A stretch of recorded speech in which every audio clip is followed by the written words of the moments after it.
বর্তমানে আমাদের ড্রাইভারদেরকে একটা কমন গালি দেওয়া হচ্ছে, সেটা হলো ঘাতক ড্রাইভার। যদি কোথাও কোনো অ্যাক্সিডেন্ট হয়, কোনো দুর্ঘটনা হয়, যদি কোনো মানুষ মারা যায়, তাহলে সেখানে বলা হয় ঘাতক ড্রাইভার মেরে দিয়ে পালিয়ে গেছে। আপনারা যে ঘাতক ড্রাইভার বলতেছেন, আপনাদের রাস্তা ঠিক নাই, আপনাদের আইন নাই, নিয়ম নাই, কানুন নাই। একটা হাইওয়ে রোডে আপনাদের অটো উঠে যাচ্ছে, বাইক উঠে, মানে যেমন যেমন খুশি তেমন করে চালাচ্ছে। কোনো আইন নাই, শৃঙ্খলা নাই।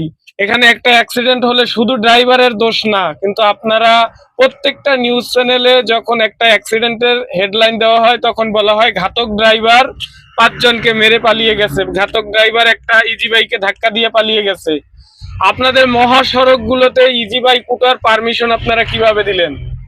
একটা মহাসড়কে যদি ইজি বাইক চলে, রিক্সা চলে, একটা গাড়ির স্পিড থাকে নরমালি 60-70, আপনারা রাস্তার ক্যাপাসিটি দিয়ে রাখছেন 80, কিন্তু একটা ইজি বাইক অটো যখন চলে সে 25 থেকে 30 কিলোমিটার স্পিডে চলে, এবং কি তার ডান বাম কোনো জ্ঞান নাই, যে ডানে যাবে না বামে যাবে, কোনো লুকিং গ্লাস নাই। সে রাস্তায় উঠে হাইওয়ে রাস্তায় যেমন খুশি তেমন চালাচ্ছে। এখানে অ্যাক্সিডেন্ট হলে শুধু ড্রাইভারদেরকেই কেন আপনারা দায়ী করেন? ঘাতক ড্রাইভার বলে কেন গালি দেন?